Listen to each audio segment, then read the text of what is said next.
Assalamualaikum anak-anak. Waalaikumsalam Ibu. Puji syukur kita ucapkan kepada Allah Subhanahu wa Ta'ala, yang mana kita telah diberi nikmat bisa melakukan proses pembelajaran pada hari ini. Baiklah, bagaimana kabarnya hari ini anak-anak? Baik Bu. Sudah siapkan untuk belajar hari ini? Sudah Bu.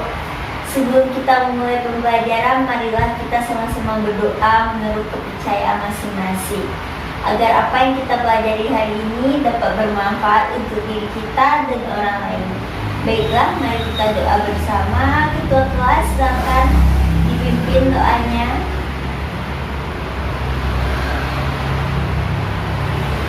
Berdoa mulai.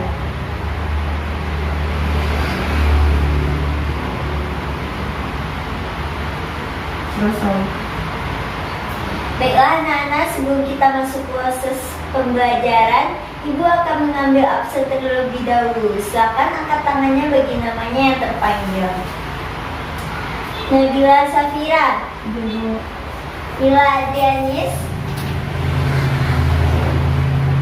hadir. Apakah Mila hadir? Hadir Bu.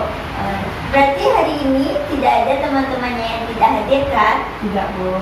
Baiklah, anak-anak, sebelum kita masuk ke proses pembelajaran, jangan ada yang ribut ya, dengarkan Ibu baik-baik.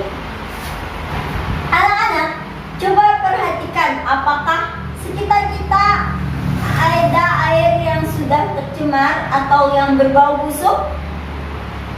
Ada Bu. Anak-anak, coba sebutkan apa saja pencemaran air yang terjadi di lingkungan sekitar kita ini yang bisa angkat tangannya. Ada Bu. Ya, silakan Nabila. Pencemaran selokan. Ya, benar. Kita lanjut ya. Di antara gambar berikut yang ditampilkan, gambar manakah lingkungan yang bersih dan lingkungan yang tercemar airnya? Yang bersih yang di kanan, yang kotor yang di kiri. Ya, ini dikatakan kotor karena dia membuang sampah ke sungai. Ya, lingkungan yang bersih merupakan lingkungan yang sehat. Jika lingkungan bersih, maka mata kita akan senang memandangnya. Tetapi jika lingkungan itu tercemar, maka kita tidak akan senang memandangnya. Dan biasanya lingkungan yang tercemar itu berbau busuk.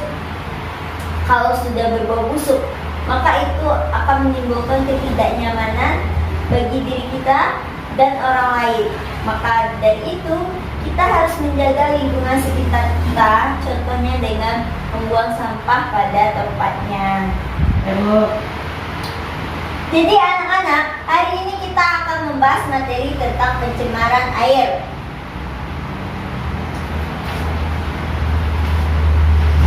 Cakupan pelajaran kita yaitu pencemaran air.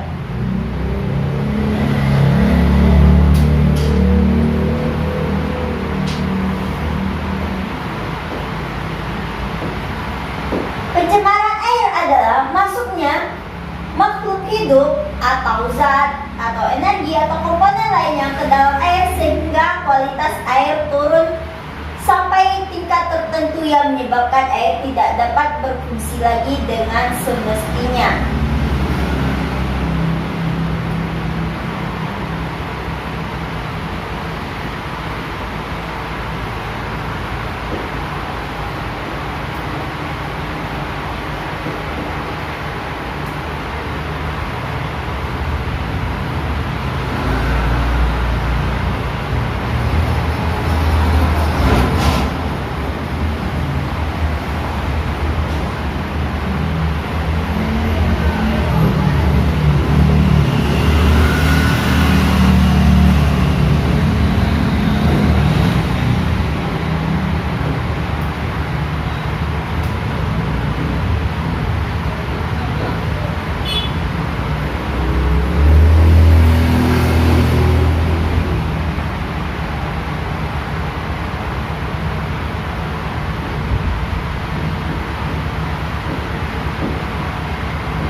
Baiklah Ibu ulangi.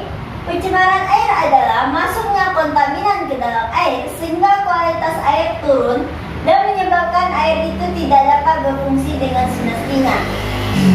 Air dikatakan tercemar apabila air itu sudah berubah baik warnanya, baunya, derajat keasaman atau pH-nya maupun rasanya.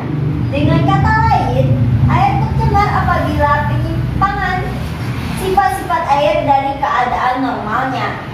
Pencemaran air dapat terjadi pada sumber mata air, sumur, sungai, rawa-rawa, danau, dan laut. Pencemaran air bisa berasal dari limbah industri, limbah rumah tangga, maupun limbah pertanian.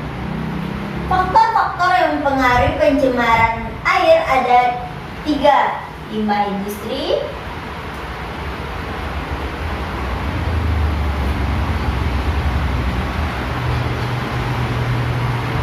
ada juga limbah rumah tangga, dan ada juga limbah pertanian.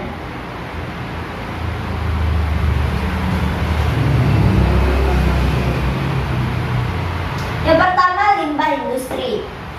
Air limbah industri cenderung mengandung zat-zat yang berbahaya. Oleh karena itu, harus dicegah agar tidak dibuang ke saluran umum. Jenis limbah industri yang berasal dari industri dapat berupa limbah organik yang berbau seperti limbah pabrik tekstil atau limbah pabrik kertas. Limbah rumah tangga merupakan limbah yang berasal dari samping kegiatan perumahan, sampah-sampah dari perumahan seperti sampah rumah tangga, pasar, perkantoran, rumah penginapan atau hotel, rumah makan, dan puing-puing bahan bangunan yang serta besi-besi tua yang bekas mesin-mesin atau kendaraan. Limbah pertanian. Pertanian juga dapat berakibat terjadinya pencemaran air, terutama akibat dari penggunaan pupuk bahan kimia. Pertanian tentu seperti insektisida dan herbisida. Selanjutnya, dampak dari pencemaran lingkungan. Ada dampak dari pencemaran lingkungan yaitu penurunan kualitas lingkungan, gangguan kesehatan, pemekatan hayati, mengganggu pandangan, dan mempercepat proses kerusakan suatu benda. Lanjut dengan bagaimana cara kita menanggulangi pencemaran air ini. Yang pertama, dengan pembuatan kolam stabilisasi. Dalam kolam stabilisasi, air limbah diolah secara alamiah untuk menetralisasi zat-zat yang pencemar sebelum air limbah dialirkan ke sungai. Yang kedua, ada IPAL atau instansi pengolah air limbah. Pengolahan ini dilakukan melalui 3 tahapan. Yang pertama, pengolahan pertama atau disebut juga dengan primary treatment. Yang kedua ada second treatment atau pengolahan kedua. Yang ketiga ada tertiary treatment, yaitu pengolahan selanjutnya atau lanjutan. Selanjutnya ada pengolahan ekskreta human excreta. Human excreta merupakan bahan buangan yang dikeluarkan dari tubuh manusia, meliputi tinja dan air kencing atau urin. Pengolahan ekskreta dapat dilakukan dengan menampung dan mengelolanya pada jamban seperti septic tank yang di sekitar tempat tinggal, dialirkan ke tempat pengolahan atau dilakukan secara kolektif. Pengolahan ekskreta dalam septic tank dapat diolah secara anaerobik menjadi biogas yang dapat dimanfaatkan sebagai sumber gas untuk rumah tangga. Selain itu, pengolahan ekskreta dengan tepat akan menjauhkan kita dari penyakit bawaan. Dalam meminimalisasi sampah hasil limbah rumah tangga khususnya yang dapat dilakukan untuk upaya penanggulangan sampah, bahwa cara yang menangani limbah air dan pada diharapkan tidak menyebabkan polusi dengan prinsip-prinsip ekologi yang dikenal dengan istilah 4R, yaitu yang pertama, resiko, recycle atau pendaur ulangan. Yang kedua, reuse atau pengulangan ulang. Yang ketiga, reduce. Dan yang keempat, ada repair. Tolong jelaskan dengan bahasa kamu sendiri apa yang dimaksud dengan pencemaran air. Pencemaran air itu terkontaminasinya air yang menyebabkan air itu kotor dan berbau, Bu. Ya, jawabannya Nabila sudah bagus. Pada kehidupan kita sehari-hari, apa contoh pencemaran air yang kalian amati? Coba pikirkan jawabannya. Ada yang tahu angkat tangannya? Ya, Bu. Ya, silakan Nabila. Pencemarnya air di sungai, Bu.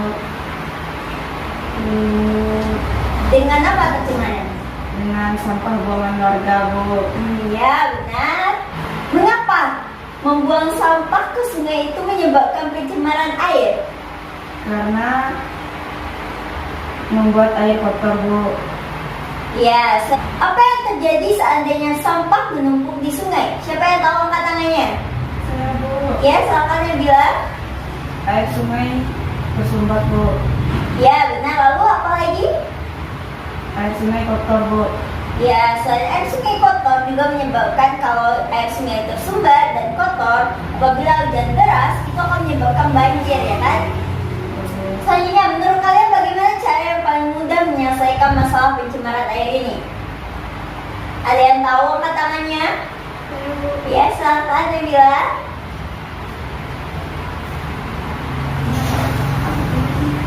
Baiklah, Ibu ulang lagi pertanyaannya ya. Menurut kalian bagaimana cara yang paling mudah untuk menyelesaikan masalah pencemaran air? Tidak membuang sampah sembarangan, Bu. Ya, benar. Dapatkah Nabila menjelaskan sekali lagi apa yang Nabila katakan tadi dari awal? Mengapa membuang sampah ke sungai itu dapat menyebabkan banjir? Karena sampah-sampah di sungai akan menumpuk, lalu saat hujan deras akan menimbulkan air meluap dan banjir. Ya, benar. Bagus ya jawaban Nabila. Masih, Bu. Jadi mengapa Nabila mengatakan hal yang demikian? Jawaban dari pertanyaan Ibu? Karena sampah itu tidak bisa terurai dan tidak bisa cair, Bu. Maka akan menyebabkan air sungai itu mengendap. Ya. Siapa yang setuju dengan jawaban Nabila di kelas ini? Oh, berarti semuanya setuju ya jawaban Nabila. Yang tepat, siapa yang bisa menjawabnya lebih tepat? Ayo, siapa yang bisa menjawab? Mengaitkan dampak sampah yang menumpuk di sungai dengan pencemaran air. Nabila, dapatkah Nabila memberi satu atau beberapa contoh dari jawaban Nabila tadi? Pencemaran air tadi, selain dengan membuang sampah ke sungai, apa lagi? Contoh dari pencemaran air. Membuang zat-zat kimia ke sungai, Bu. Ya, benar. Bagus. Terima kasih, Bu. Ya, dapatkah Nabila memberikan penjelasan yang lebih luas dari dapat Nabila yang katakan tadi? Membuang zat-zat pabrik ke sungai itu akan menyebabkan air sungai tercemar dan tidak baik untuk makhluk hidup lainnya. Ya, seperti ikan yang ada di sungai, maka mereka akan menjadi punah atau terganggu kelangsungannya. Bagus ya, karena Nabila telah aktif dari tadi dan menjawab semua pertanyaan Ibu dengan benar. Ibu beri Nabila bonus nilai ya. Terima kasih, Bu. Ya. Dan Ibu ada hadiah untuk Nabila. Ibu ada pena untuk Nabila. Silakan dipergunakan dengan sebaik-baiknya ya. Terima kasih, Bu. Ya. Betul? Ibu masuk dengan apa manfaat materi yang kita pelajari hari ini? Pencemaran air dapat memberikan dampak yang sangat merugikan terhadap kita manusia, hewan maupun lingkungan serta ekosistem di sekitar kita. Pencemaran air dapat mengakibatkan gangguan kesehatan, kerusakan lingkungan, serta terganggunya keseimbangan ekosistem. Begitu besar dampak yang ditimbulkan oleh pencemaran air terhadap kelangsungan makhluk hidup dan ekosistem di permukaan bumi, sehingga tindakan pencegahan dan penanggulangan pencemaran ini sangat penting untuk dilakukan, yaitu tindakan untuk mencegah penanggulangan pencemaran air, yaitu menghindari penggunaan racun dan bahan peledak untuk menangkap ikan. Penggunaan jala dan pancing di samping lebih higienis juga tidak menimbulkan kerusakan lingkungan. Kelangsungan regenerasi ikan juga dapat berlangsung dengan baik. Yang kedua, jangan membuang limbah rumah tangga di sungai atau danau. Sebaiknya dikelola limbah rumah tangga dengan baik dan benar. Yang ketiga, kurangi penggunaan deterjen. Sebisa mungkin pilihlah deterjen yang ramah lingkungan dan dapat terurai di alam dengan cepat. Selanjutnya ada pengolahan limbah cair dari pabrik atau industri yang benar. Limbah cair dari pabrik sebaiknya disaring, diencerkan, diledakkan, dan dinetralkan terlebih dahulu sebelum dibuang ke sungai. Selanjutnya ada perencanaan AMDAL. Pembangunan kawasan industri sebaiknya disertai dengan perencanaan AMDAL, atau disebut juga AMDAL itu merupakan analisis mengenai dampak lingkungan. Kawasan industri harus memenuhi syarat yang telah ditentukan. Persyaratan untuk kawasan industri yaitu telah memiliki instalasi pengolahan limbah jauh dari permukiman warga serta seminimal mungkin menghasilkan limbah. Selanjutnya memiliki bak penampungan limbah seperti septic tank. Rumah sakit dan peternakan sebaiknya memiliki bak penampungan limbah seperti septic tank untuk menampung limbah yang dihasilkan. Selanjutnya, setiap rumah hendaklah membuat septic tank yang baik. Mengupayakan pencegahan kebocoran instalasi pengeboran minyak lepas pantai. Kebocoran tangki minyak yang dapat menimbulkan tumpahan minyak di laut, sehingga jika terjadi tumpahan minyak di pantai harus segera dibersihkan sebelum menimbulkan dampak yang lebih luas. Selanjutnya ada gerakan penghijauan, reboisasi, pembuatan jalur hijau, mempertahankan area resapan air pada kawasan-kawasan penyangga untuk mencegah terjadinya banjir, dan pembuatan sengkedan dan terasering pada lahan miring yang juga dapat memperkecil laju erosi dan akhirnya dapat mengurangi tingkat pencemaran karena erosi lapisan tanah. Baiklah anak-anak, silakan perhatikan ibu dan catat yang ibu sampaikan mengenai poin-poin penting tentang materi pencemaran air. Pencemaran air adalah masuknya kontaminan ke dalam air sehingga kualitas air turun dan menyebabkan air itu tidak dapat berfungsi dengan semestinya. Air dikatakan tercemar apabila air itu sudah berubah baik warnanya, baunya, derajat keasaman atau pH-nya maupun rasanya. Dengan kata lain, air tercemar apabila penyimpangan sifat-sifat air dari keadaan normalnya. Pencemaran air dapat terjadi pada sumber mata air, sumur, sungai, rawa-rawa, danau, dan laut. Pencemaran air bisa berasal dari limbah industri, limbah rumah tangga, maupun limbah pertanian. Sekarang keluarkan buku PR. Ibu akan memberikan tugas mengenai materi pencemaran air. Kerjakan tugas halaman 56 dan dikumpulkan pada pertemuan selanjutnya. Baiklah, mengenai materi hari ini, adakah yang ingin bertanya? Tidak, Bu. Apa sudah paham semuanya? Sudah, Bu. Baiklah, karena hari ini kita telah mempelajari itu apa pencemaran lingkungan, pencemaran air, maka minggu depan kita akan membahas materi lebih lanjut tentang pencemaran udara. Sampai di sini pelajaran kita hari ini, sampai bertemu minggu depan. Jangan lupa dipikir tugasnya, dikerjakan dengan benar dan jujur, dan pahami materi yang akan kita pelajari minggu depan. Assalamualaikum warahmatullahi wabarakatuh. Waalaikumsalam warahmatullahi wabarakatuh.